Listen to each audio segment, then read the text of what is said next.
Welcome everyone, my name's Jamie Grenny. 4 years ago we built a first-of-its-kind community where people could post their ideas and help shape the Salesforce.com product roadmap. The innovation it's unleashed has been incredible. So far it's generated over 16,000 ideas, 37,000 comments, and 344,000 votes. What's equally exciting is that we've been able to deliver on over 718 of those ideas with our seasonal releases. It's fun to think about the real-life customers whose ideas were picked, as well as those who weighed in with their perspective and cast votes for the winning ideas. Over the years, the impact of a vibrant IdeaExchange community has played a large role in helping us drive product innovation and foster customer success. It's also at the heart of what Paul Greenberg calls Social CRM. It's the idea that you can design ways of engaging customers in a collaborative conversation in order to provide mutually beneficial value. In a world increasingly shaped by Facebook and Twitter, communities like this one are a great way to gain loyalty and customer insight. So what was life like before the IdeaExchange? Well, we were using cases. Customers would log cases online or we'd log them on their behalf. As part of this process, we'd send customers an auto-response email thanking them for their idea, but as you might guess, some customers felt like they weren't being heard. It felt like a dead-end suggestion box. On the flip side, our support team and product managers were sifting through 1,400 cases a month and trying to consolidate duplicate ideas. Then there were our partners. They had ideas as well, but they also wanted to see customer feedback to figure out if there were gaps that they could help fill. Well, the IdeaExchange let us turn that suggestion box model inside out. We created a site where customers could submit ideas. Other customers could browse the site, vote on ideas they liked, and bubble the best ones up to the top. We also saw a really dynamic conversation play out in the comments. Customers were adding to the idea, suggesting best practice workarounds, and identifying partner solutions which address the challenge. Customers can also filter ideas to see those that are under consideration, coming soon, and delivered. From a product management perspective, the IdeaExchange has allowed us to create a closed-loop process for innovation. It's a way to funnel and organize all those great ideas submitted by customers and partners and employees. By committing just 10 or 15 minutes a week, our product managers can make their presence felt by responding to the popular ideas for their category.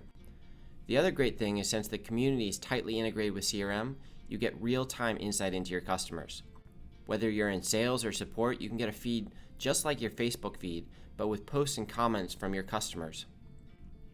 By linking your community to your CRM data, you can run reports and drill into a specific customer to see what their top requests are. For our marketing team, the IdeaExchange has complemented our social media efforts. We see people sharing ideas out to Twitter and Facebook, and we also have a huge pool of evangelists to draw upon to help us defend the brand and spread success. Now, Salesforce is not alone.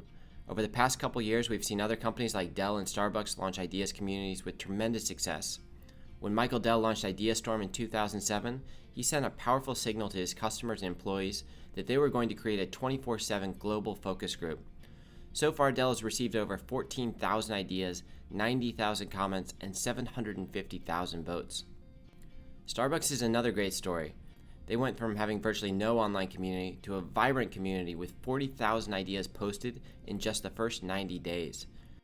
They've received a tremendous amount of positive press for the initiative and has really helped shape brand perception.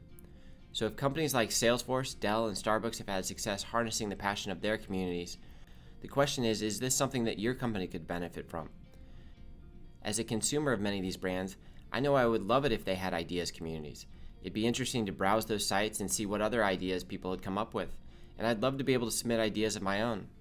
I've had this idea for the post office that they should let us write email addresses on letters as a substitute for mailing addresses. When the post office processes the letters, they'd do a lookup to see where the owner of that email address wants to receive their mail and slap a sticker on it. I'm not sure if the idea would work or if someone else has already come up with it, but I think it would be fun to have a community to propose ideas like this one. I'm sure there are millions of great ideas out there waiting to be heard. Regardless of what platform you choose to use, it's important to note it takes a strong leader to drive the cultural shift needed to implement an ideas community. The payoff, though, is that you have the power to transform your culture and the brand. The second question I want to get people thinking about is this idea of social CRM. This is a slide that I've used in other presentations, but it's worth reiterating. We're seeing a broad change in internet usage taking place, and our customers are spending more time on sites like Facebook, LinkedIn, YouTube, and Twitter. Now, for most companies, there's still a disconnect. Traditional CRM applications have long been the system of record for capturing phone calls and emails and notes from in-person meetings, but there's a whole new set of conversations which aren't being managed. With Social CRM, the idea is that you can pull those conversations into your CRM app with identity management solutions and listening platforms. That way it's actionable.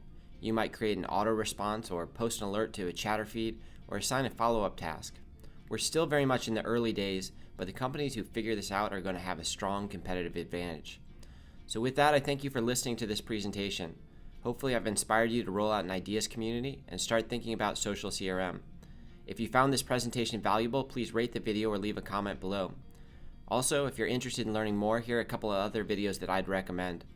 Thanks again for your time.